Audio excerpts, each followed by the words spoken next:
నందు సహోదరి సహోదరులారా, ప్రభువైన యేసుక్రీస్తు నామములో హృదయపూర్వక వందనాలండి. ముందుగా ఇంత మంచి సమయాన్ని ఇచ్చిన తండ్రి అయిన దేవునికి ప్రభువైన క్రీస్తు ద్వారా కృతజ్ఞతాస్తుతులు చెల్లిస్తున్నానండి. అందరూ బాగున్నారండి. వాక్యం చదువుకొని ప్రార్థన చేసుకున్న తర్వాత పాఠంలోనికి వెళదామండి. లూకా గారు రాసిన సువార్త 18వ అధ్యాయం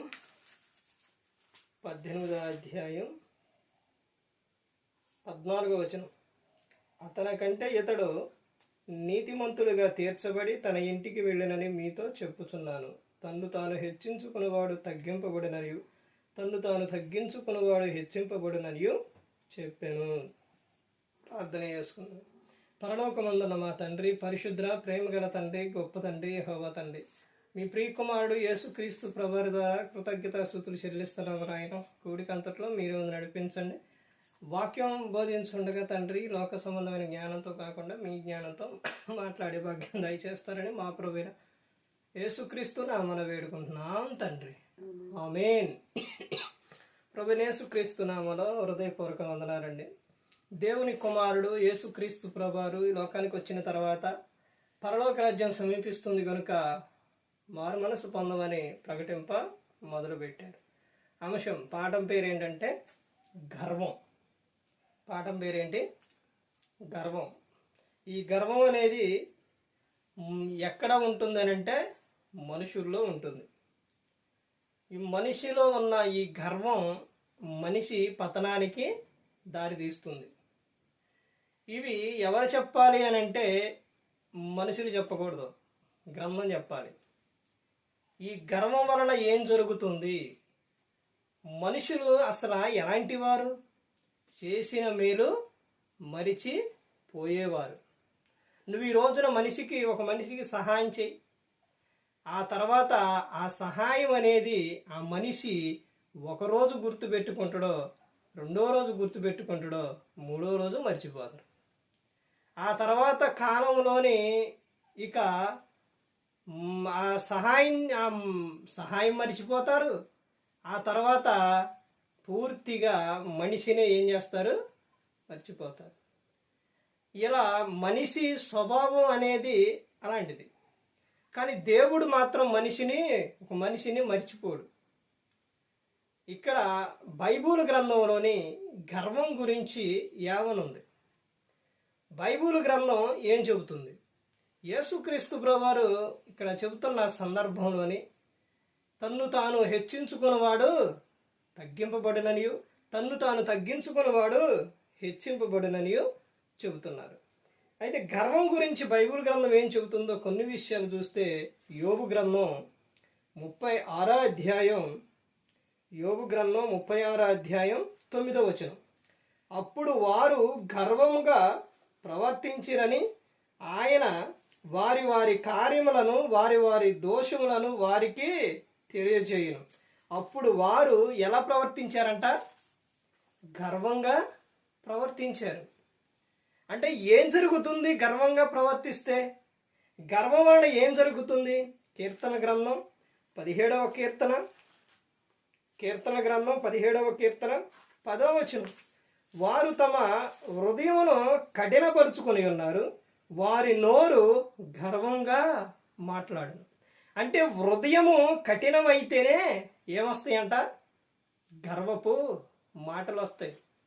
పురుషుల్లోనైనా స్త్రీలోనైనా ఈ మాటలు ఎలా వస్తాయి అనంటే, గర్వ మాటలు ఎలా వస్తాయి అనంటే ఎలా వస్తాయి? హృదయము కఠినమైతేనే వస్తాయి. తర్వాత ఇంకా గర్వం వలన ఏం జరుగుతుంది? గర్వం అసలు ఎలాంటిది? గర్వం గురించి గ్రంథం ఏం చెబుతుంది? కీర్తన గ్రంథం 31వ కీర్తన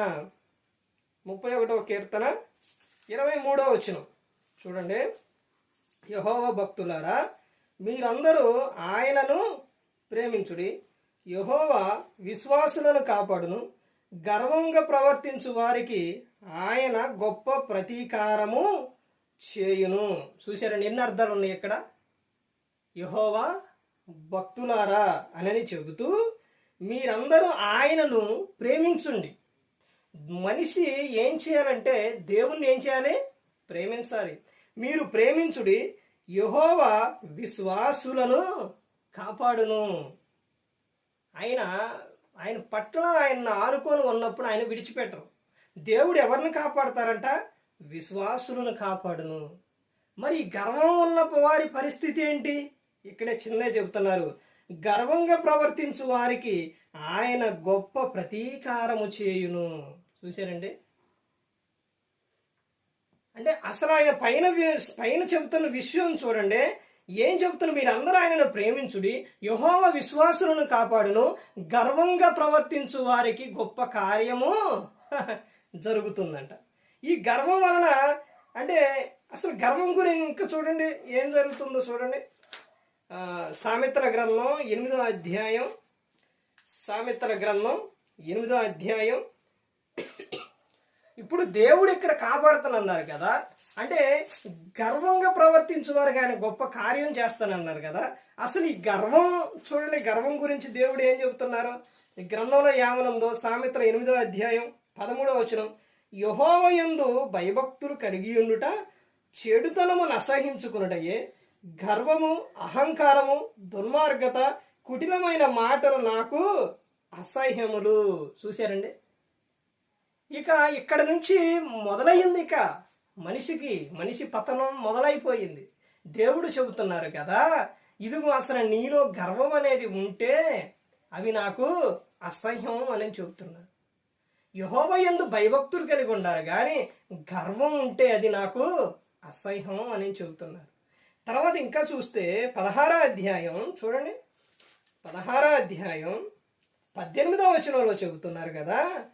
18వ వచనం, నాశనమునకు ముందు గర్వం నడుచును, పడిపోవుటకు ముందు అహంకారమైన మనసు నడుచును. నాశనానికి ముందు ఏమి నడిచిద్దంట? గర్వం నడిచిద్దంట. గర్వం. వారి నాశనానికి ఎవరు కారణం? వారే కారణం అని పెద్దలు చెప్పుకుంటారు కదా.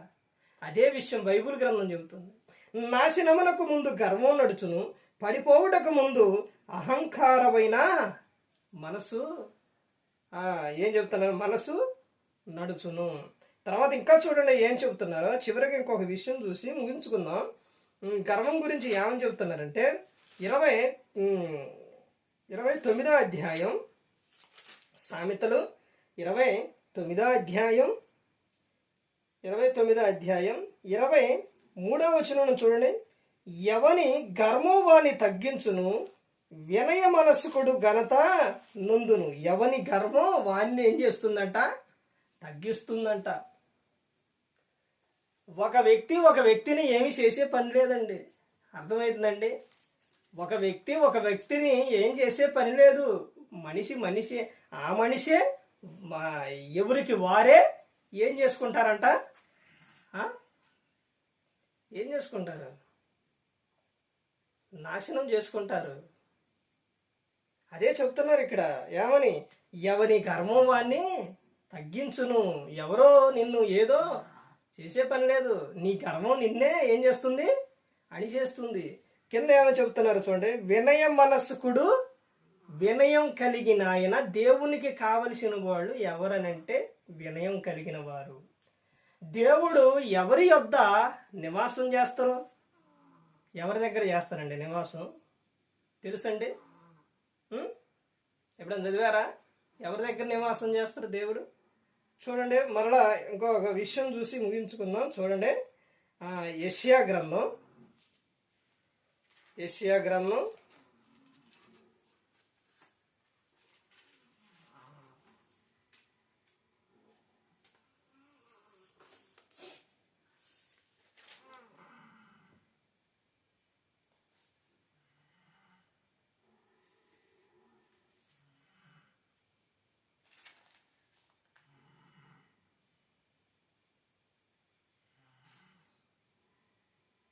తీసారండి.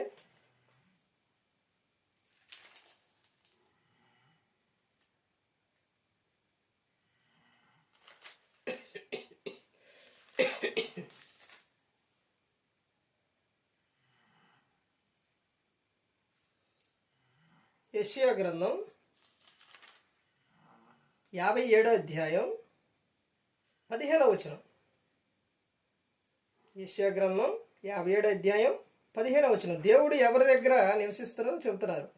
మహాగణుడును మహోన్నతుడును పరిశుద్ధుడును నిత్య నివాసి అయిన వాడు ఇలాగూ సెలవిచ్చుచున్నాడు, నేను మహోన్నతమైన స్థలమును పరిశుద్ధ స్థలములో నివసించువాడును, అయినను వినయము గల వారి ప్రాణమును ఉజ్జింపజేయుటకును నలిగిన వారి ప్రాణమును ఉజ్జింపజేయుటకును వినయము గల వారి యొద్దను దేన మనస్సు గల వారి యొద్దను నివసించుచున్నాను. చూశారండి, దేవుడు ఎవరి యొద్ద నివసిస్తారంట? వినయము గలవారి యొద్దను దేన మనసు గలవారి యొద్దను ఆయన నివసిస్తారు. అంటే గర్విష్ఠుల యొద్ద, గర్వం కలిగిన వారి యొద్ద, గర్వం ఉన్న చాట ఆయన ఉండడు. అదే చెబుతున్నారు. ఎవరి యొద్ద ఉంటాడంట? వినయం కలిగి ఉంటేనే, దీన మనసు కలిగి ఉంటేనే దేవుడు ఉంటాడు. ఆయనకున్న హరకతలు ఏంటో ముందు చెప్పారు. నేను ఎవరినంట? దేవుడు చెబుతున్నారు. ఏమన్నా నేను పరిశుద్ధుడను మహోన్నతుడను అని ఆయన చెబుతున్నారు. అయినను నేను ఎవరి యొద్ద నివాసం చేస్తానంటే వినయం గలవారి యొద్దను దీన మనసు గలవారి యొద్దను నేను నివాసము చేస్తాను. ఈ యెషయా గ్రంథంలోని చివరిగా చూడండి, 2వ అధ్యాయం యెషయా గ్రంథం 2వ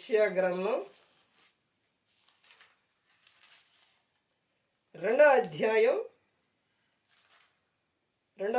11వ వచనం. నరుల అహంకార దృష్టి తగ్గింపబడును, మనుషుల గర్వం అణగద్రొక్కబడును. చూశారండి, నీ గర్వం ఎంత? కాకపోతే నీ గర్వం వలన నీవే నీ పతనం తెచ్చుకున్నావు, నీవే తగ్గించుకున్నావు. అర్థమవుతుందండి? నీవే నీ చేతులారా చేసుకున్నావు. నీ గర్వం వలన అందరూ ఏమైపోయారు? దూరం అయిపోయారు. నీ గర్వం వలన ఏమైపోయి ఒక్కసారి ఆలోచించు. ఇక్కడ ఏమని చెప్తున్నారు గ్రంథం చూడండి, నరుల అహంకార దృష్టి తగ్గింపబడును. దేవుని ముందు ఎంత అండి? తర్వాత కింద ఏమని చెప్తున్నారు, మనుషుల గర్వము అణగద్రొక్కబడును. గర్వంతో జీవిస్తున్నావేమో, గర్వంతో మాట్లాడుతున్నావేమో, గర్వంతో నాకేంటిలే అనుకుంటున్నావేమో, దేవుడు ఏం చేస్తారంట? అణగదొక్కేస్తారంట. దేవుని ముందు ఆటల సాగవు. అర్థమవుతుందండి?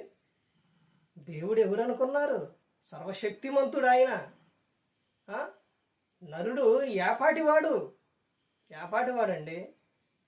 కానీ నరుడు అనుకుంటాడు కదా. నరులు ఏమనుకుంటున్నారంటే నేనే గొప్ప, నేను ఎంతో తెలుసా, నాకంటే వీరుడు లేరు, నేనే ఇది అనుకుంటాడు. ఆ గర్వం అంతా ఏమైపోయిద్ది? అణగద్రొక్కేస్తాను అని చెబుతూ ఉన్నారు. అందుకని ప్రతి ఒక్కరూ కూడా గమనించుకోవాలండి. మనం ఎవరిని పోలి నడుచుకోవాలనంటే క్రీస్తు మనస్సు కలిగే నడుచుకోవాలి. క్రీస్తు ఎంతైతే తగ్గించుకొని ఉన్నారో అంతగా ఈ లోకంలో తగ్గించుకొని ఉండాలి. దేవుని యందు భయభక్తులు కలిగి ఉండాలి. నిన్ను బాధ పెట్టేవారిని, నిన్ను అసహించుకునే వారిని, నువ్వంటే ఇష్టం లేని వారిని దేవుడే ఏం చేస్తారో నీ నుండి వారిని దూరం చేస్తారు. అర్థమవుతుందండి? వాళ్ళ గర్వం వారినే ఏం చేస్తుంది? దూరం చేస్తుంది. అర్థమవుతుందండి? ఎవరి గర్వం వాళ్ళకే పతనం. అర్థమవుతుందండి? అందుకని ప్రతి ఒక్కరూ కూడా గమనించుకోవాలి. దేవుడు ఎవరి యొద్ద నివాసం చేస్తారనంటే దీన మనసు గలవారి యొద్ద, అంటే ముందు వినయం గలవారి యొద్ద, దీన మనసు గలవారి యొద్ద ఆయన నివాసం అనేది చేస్తారు. ఈ గర్వం వలన చాలా ప్రమాదం ఉందండి. నీ గర్వం వలన నీవే చాలా ప్రమాదం అనేది తెచ్చుకుంటావు. అలా ఎవరు కూడా లేకుండా ప్రతి ఒక్కరూ కూడా దీవించబడాలి, ఆశీర్వదింపబడాలి, ఆశీర్వాదకరంగా ఉండాలి, బహుగా ఫలించాలనే దేవుడు కోరుకున్నాడు.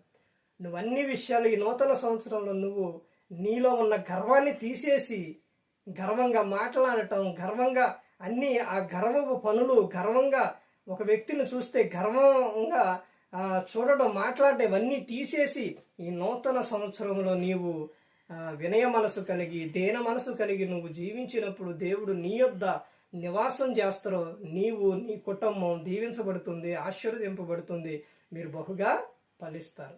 ఈ రోజున పురుషుల్లోని గర్వం ఉంది, స్త్రీలోని గర్వం ఉంది.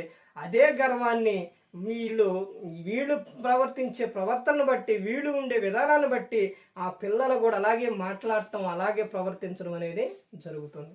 స్త్రీ ఎంత అణుకు కలిగి ఉండాలండి, ఎంత మెలకువ కలిగి ఉండాలి, కుటుంబంలో ఎంత వినయం కలిగి ఉండాలి. ఇలాంటి ఆ స్త్రీలు ఈ రోజున ఎంత గర్వం కలిగి ఉన్నారండి, ఎంత గర్వంగా మాట్లాడుతున్నారండి. ఒక్కసారి ఒక ప్రాంతంలో కాదు, అనేకమైన ప్రాంతాల్లో ఈ విషయాలు అనేది జరుగుతూ ఉంది. అర్థమైందండి. ఓ స్త్రీ, నువ్వు నీ భర్తను కాపాడుకోవాలన్నా, నీ కుటుంబం కట్టుకోవాలన్నా నువ్వు ఏం కలిగి ఉండాలి? తగ్గింపు కలిగి ఉండాలి. అర్థమైందండి. ప్రతి ఒక్కరూ కూడా గమనించుకోవాలి. ఈ నూతన సంవత్సరంలోని నువ్వు బహుగా దీవించబడాలి, ఆశీర్వదింపబడాలి అని అంటే నీవు ఎలా ఉండాలంటే నిన్ను నీవు తగ్గించుకోవాలి. ఎప్పుడైతే గర్వపు మాటలు నీ నోటిలో నుంచి వస్తాయో అందరూ నీకు ఏమైపోతారు? దూరం అయిపోతారు. అప్పుడే నీకు అర్థం అవ్వాలి, ఇదిగో నా మాటలను బట్టే కదా, నాలో ఉన్న ఈ గర్వాన్ని బట్టే కదా ఇంతమంది దూరం అయిపోయారు, ఎవరు నాతో స్నేహంగా ఉండట్లేదు అని నువ్వు తెలుసుకోవాలి. ఎంత చెప్పినా వినకపోతే ఏమవుతుందండి? ఎన్నిసార్లు గద్దించిన విన్నల వాడు హఠాత్తుగా నాశనమవును అని ఉంది. ఎన్నిసార్లు గద్దించిన వినకపోతే అది నీ పతనానికే దారితీస్తుంది. అలా ఎవరో కూడా అవ్వకూడదు. వారు బహుగా ప్రతి ఒక్కరు కూడా ఫలించాలి, అభివృద్ధి చెందాలనే దేవుడు కోరుకున్నారు. దేవుని మాట ప్రకారంగా మనం జీవించినప్పుడు, ఆయన ఆలోచన ఆయన చెప్పినట్టు మనం నడిచినప్పుడు బహుగా ఫలిస్తారు, బహుగా ఈ లోకంలో ఆనందంగా సంతోషంగా ఉంటారు. అందుకని ప్రతి ఒక్కరు గమనించుకోవాలి. మరి ఈ విధంగా నిలబెట్టి మాట్లాడించిన తండ్రైన దేవునికి కృతజ్ఞతాస్తుతులు చెల్లిస్తూ, ఇంతవరకు శ్రద్ధగా ఉన్న మీకు ప్రభు పేట నా హృదయపూర్వక వందనాలు చెల్లిస్తూ ఈ మాటలు ముగిస్తున్న అందరికీ వందనాలండి.